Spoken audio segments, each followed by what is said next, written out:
सूदखोर का मकड़ जाल इस कदर बिलासपुर में फैला कि एक युवक लाखों रुपए ब्याज में देने के बाद भी सूदखोर का दिल नहीं भरा और उससे लगातार पैसे की मांग करते रहने से त्रस्त युवक ने अब कलेक्टर के पास सूदखोर से बचाने की गुहार लगाई। आपको बता दें, जरहभाटा इंदु चौक निवासी भरत गोविंद ने आज कलेक्टर के समक्ष लिखित आवेदन देकर सूदखोरों द्वारा धमकाने और मानसिक रूप से प्रताड़ित किए जाने की शिकायत की। प्रार्थी ने बताया कि अनस खान खोकर नाम के व्यक्ति से उसने 3,55,000 रुपए ब्याज पर लिए और अब तक 8,60,000 रुपए अनस खोकर को वापस दे चुका है, लेकिन अनस खोकर उससे 5 लाख रुपए और मांग रहा है। दरअसल कलेक्टर को दिए आवेदन में प्रार्थी भरत गोविंद ने लिखा कि वो कानन पेंडारी जू में मछलियां सप्लाई करने का काम करता है।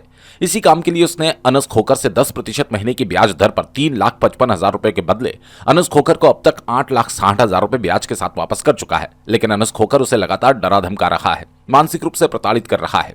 प्रार्थी ने बताया 8,60,000 रुपए देने के बावजूद अनस खोकर उससे 5 लाख रुपए और वसूलने की कोशिश कर रहा है।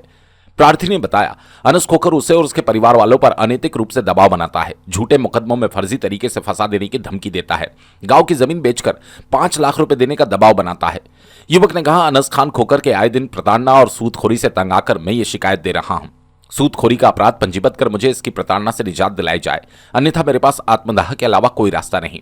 आपको बता दें, कुछ समय पहले भी इसी तरह की सूदखोरी से तंग आने की बात कहकर क्षेत्र के एक युवक ने अपनी जान दे दी थी।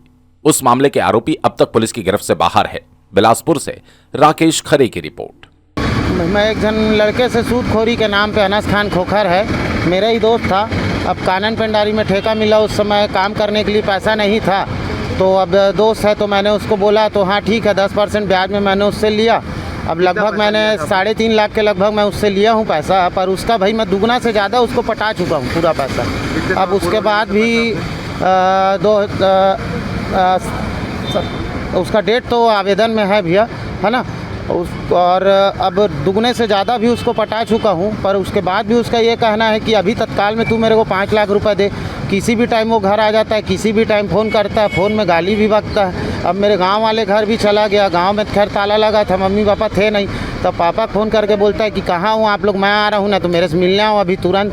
अब भाई अब उसके बाद भी उसका ये कहना है कि सीधा सीधा तू अभी के समय मेरे को 5 लाख रुपए अपने पापा को बोल खेत बेच के मेरे को देंगे और बाकी पैसे का हिसाब किताब हम बाद में करेंगे। अब मैं इतना उससे परेशान हो चुका हूँ कि मैं एकदम हताश होकर आखिरी में अब आत्महत्या करने के अलावा मेरे पास कोई रास्ता नहीं। अब कानूनी कार्रवाई नहीं होगी तो